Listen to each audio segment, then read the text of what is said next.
Persuasion by Jane Austen. Chapter 17. While Sir Walter and Elizabeth were assiduously pushing their good fortune in Laura Place, Anne was renewing an acquaintance of a very different description. She had called on her former governess and had heard from her of there being an old schoolfellow in Bath who had the two strong claims on her attention of past kindness and present suffering. Miss Hamilton, now Mrs. Smith, had shown her kindness in one of those periods of her life when it had been most valuable. Anne had gone unhappy to school, grieving for the loss of a mother whom she had dearly loved, feeling her separation from home and suffering as a girl of 14, of strong sensibility and not high spirits, must suffer at such a time. And Miss Hamilton, 3 years older than herself, but still from the want of near relations and a settled home, remaining another year at school, had been useful and good to her in a way which had considerably lessened her misery and could never be remembered with indifference. Miss Hamilton had left school, had married not long afterwards, was said to have married a man of fortune, and this was all that Anne had known of her till now that their governess' account brought her situation forward in a more decided but very different form. She was a widow and poor. Her husband had been extravagant, and at his death about 2 years before had left his affairs dreadfully involved. She had had difficulties of every sort to contend with, and in addition to these distresses had been afflicted with a severe rheumatic fever, which finally settling in her legs had made her for the present a cripple. She had come to Bath on that account and was now in lodgings near the hot baths, living in a very humble way, unable even to afford herself the comfort of a servant, and of course almost excluded from society. Their mutual friend answered for the satisfaction which a visit from Miss Elliot would give Mrs. Smith, and Anne therefore lost no time in going. She mentioned nothing of what she had heard, or what she intended at home. It would excite no proper interest there. She only consulted Lady Russell, who entered thoroughly into her sentiments and was most happy to convey her as near to Mrs. Smith's lodgings in Westgate Buildings as Anne chose to be taken. The visit was paid, their acquaintance re-established, their interest in each other more than rekindled. The first 10 minutes had its awkwardness and its emotion. 12 years were gone since they had parted, and each presented a somewhat different person from what the other had imagined. 12 years had changed Anne from the blooming, silent, unformed girl of 15 to the elegant little woman of 27, with every beauty except bloom, and with manners as consciously right as they were invariably gentle. And 12 years had transformed the fine-looking, well-grown Miss Hamilton in all the glow of health and confidence of superiority into a poor, infirm, helpless widow receiving the visit of her former protégé as a favour. But all that was uncomfortable in the meeting had soon passed away, and left only the interesting charm of remembering former partialities and talking over old times. Anne found in Mrs. Smith the good sense and agreeable manner which she had almost ventured to depend on, and a disposition to converse and be cheerful beyond her expectation. Neither the dissipation of past, and she had lived very much in the world, nor the restriction of the present, neither sickness nor sorrow, seemed to have closed her heart or ruined her spirits. In the course of a second visit, she talked with great openness, and Anne's astonishment increased. She could scarcely imagine a more cheerless situation in itself than Mrs. Smith. She had been very fond of her husband. She had buried him. She had been used to affluence. It was gone. She had no child to connect her with life and happiness again, no relations to assist in the arrangement of perplexed affairs, no health to make all the rest supportable. Her accommodation were limited to a noisy parlour and a dark bedroom behind, with no possibility of moving from one to the other without assistance, which there was only one servant in the house to afford, and she never quitted the house but to be conveyed into the warm bath.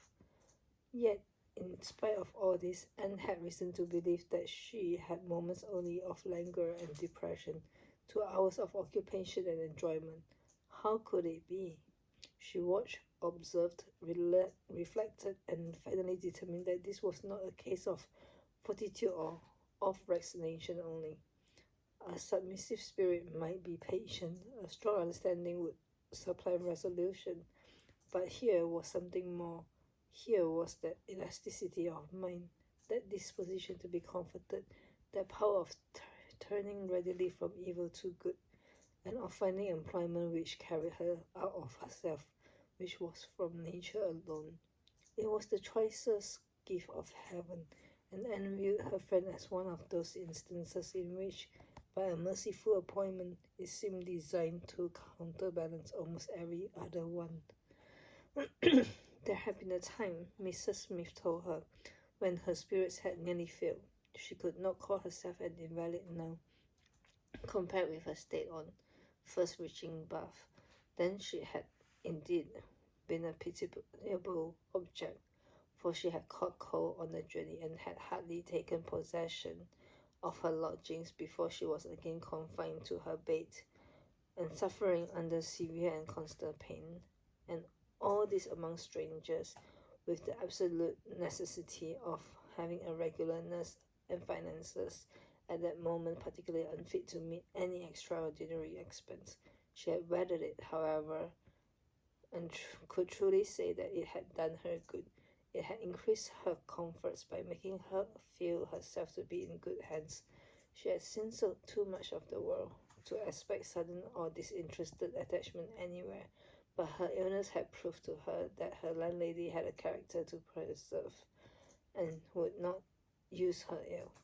And she had been particularly fortunate in her nurse as a sister of her landlady, a nurse by profession, who had always a home in that house when unemployed, chanced to be at liberty just in time to attend her, and she, said Mrs. Smith, besides nursing me most admirably, has really proved an invaluable acquaintance. As soon as I could use my hand, she taught me to knit, which has been a great amusement, and she put me in the way of making these little trade cases, pincushions and card racks, which you always find me so busy about, and which supply me with the means of doing a little good to 1 or 2 very poor families in this neighborhood. She had a large acquaintance, of course, professionally, among those who can afford to buy, and she disposes of my merchandise. She always takes the right time for applying. Everybody's heart is open, when they have recently escaped from severe pain or are recovering from the blessing of health, and Nurse Rook thoroughly understands when to speak. She is a shrewd, intelligent, sensible woman.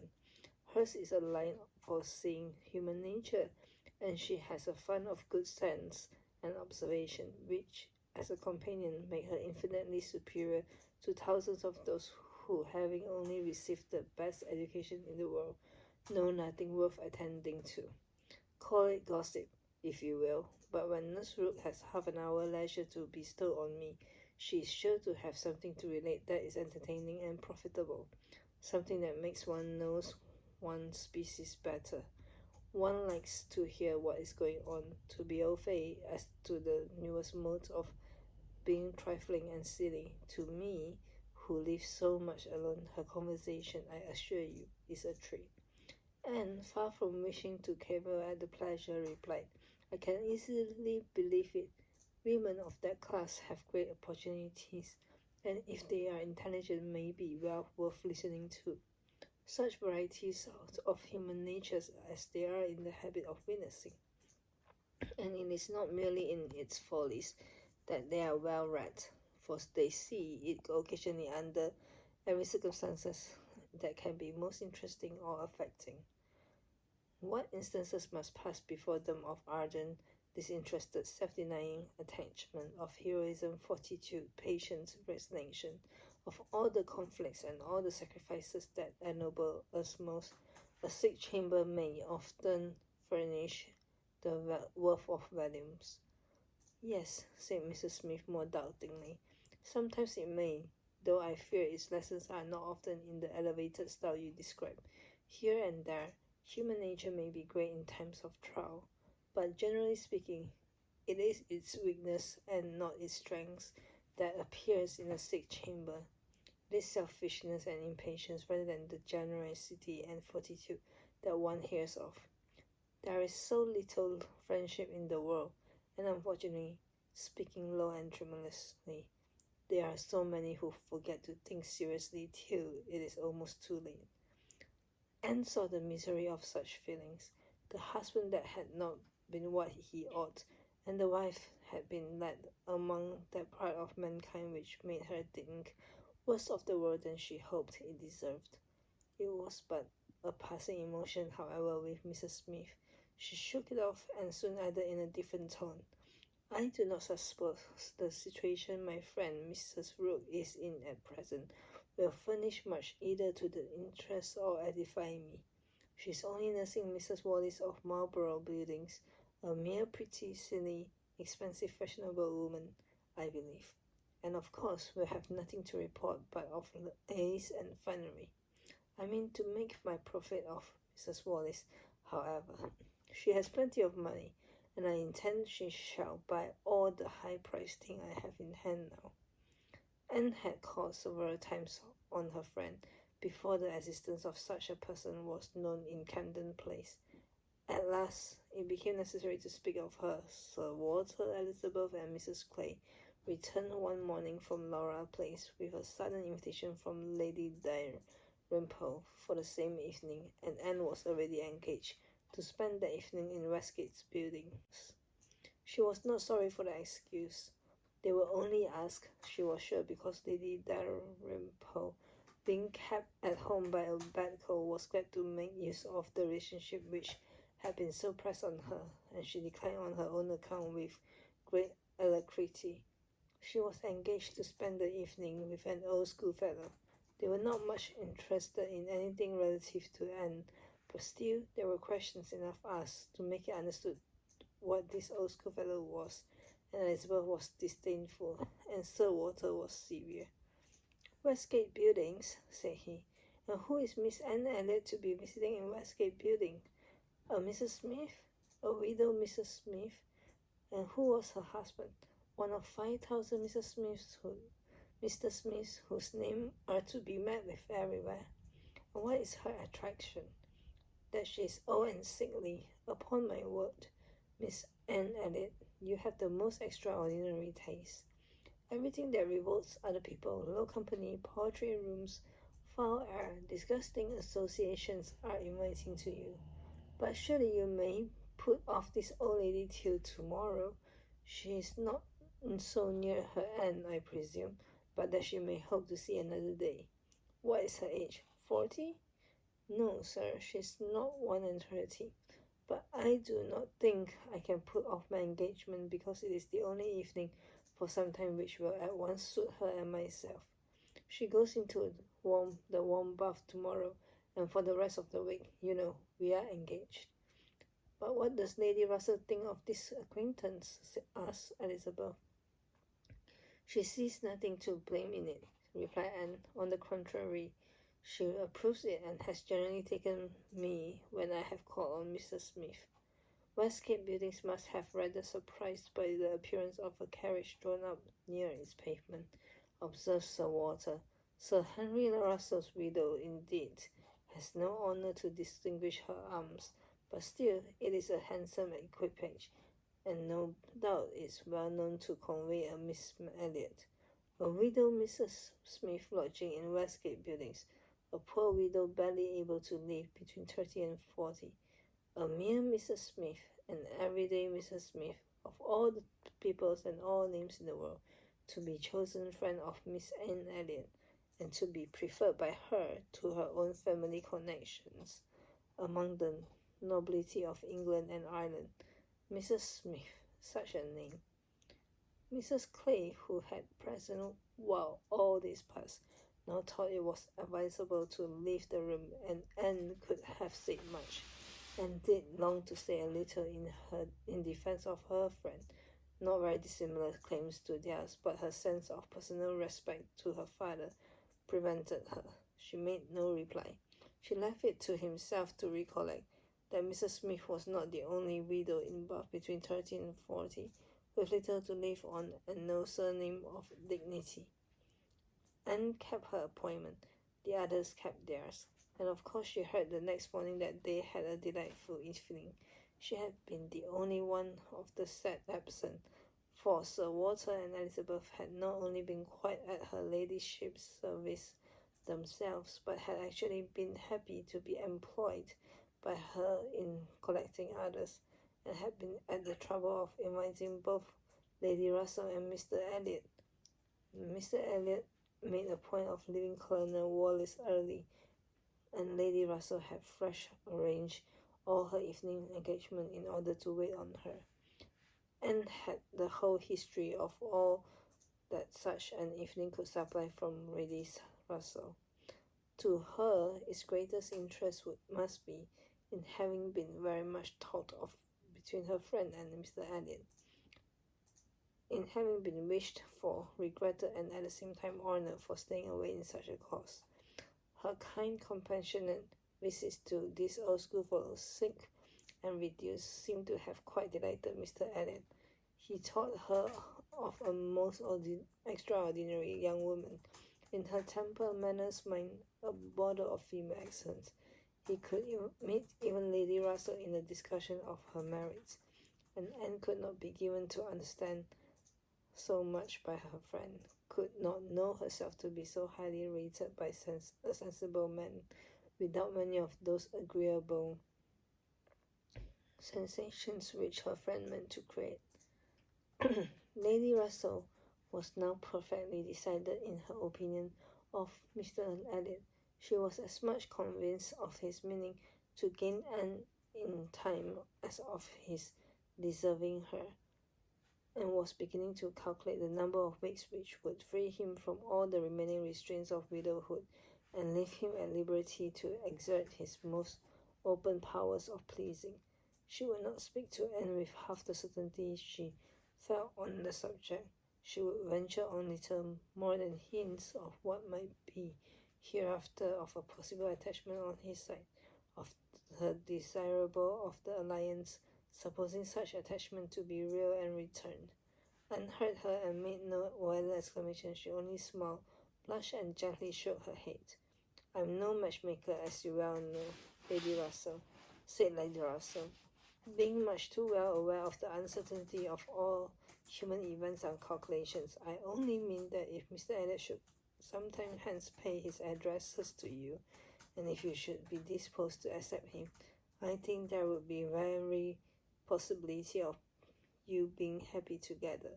A most suitable connection, everybody must consider it, but I think it might be a very happy one.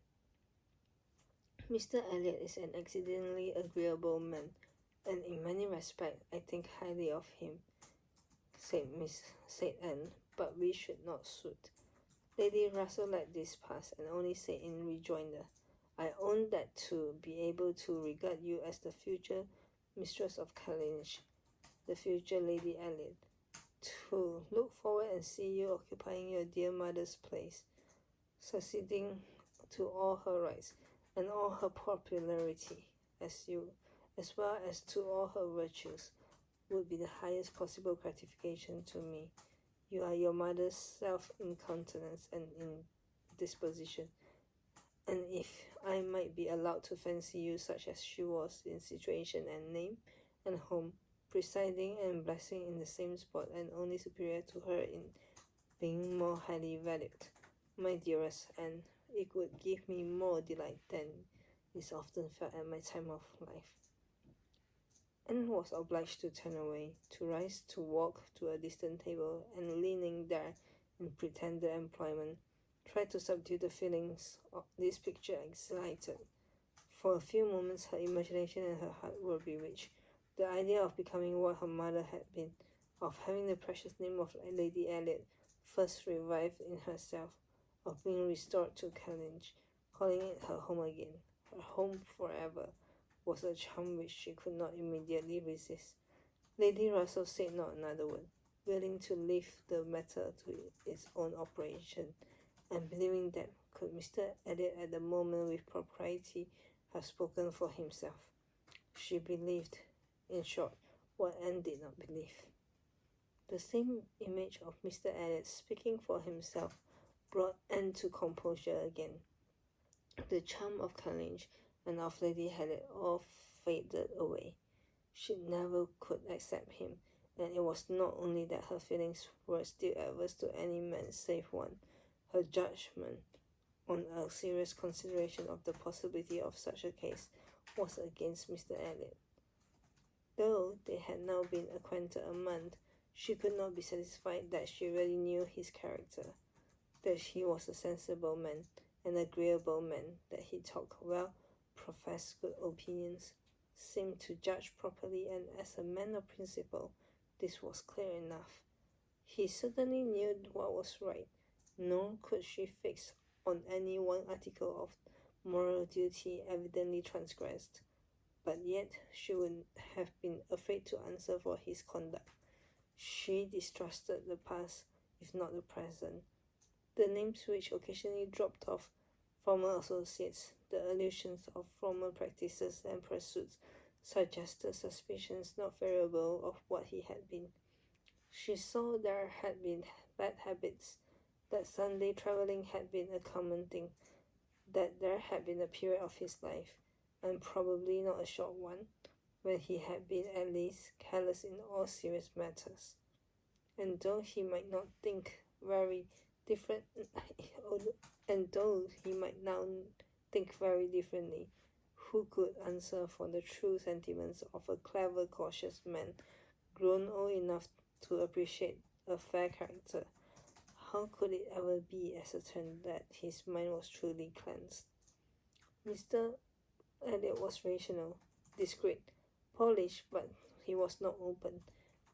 There was never any burst of feeling, any warmth of indignation or delight at the evil or good of others. This, to Anne, was a decided imperfection. Her early impressions were incurable. She prized the frank, the open-hearted, the eager character beyond all others. Warmth and enthusiasm did captivate her still.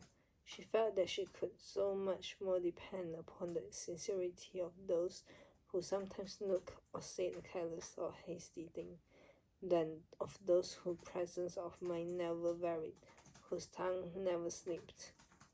Mr. Elliot was too generally agreeable. Various as were the tempers in her father's house, he pleased them all. He endured too well, stood too well with everybody. He had spoken to her with some degree of openness of Mrs. Clay, had appeared completely to see what Mrs. Clay was about, and to hold her in contempt, and yet Mrs. Clay found him as agreeable as anybody. Lady Russell saw either less or more than her young friend, for she saw nothing to excite distrust. She could not imagine a man more exactly what he ought to be than Mr. Elliot, nor did she ever enjoy a sweeter feeling than the hope of seeing him receive the hand of her beloved and in Kellynch Church in the course of the following autumn.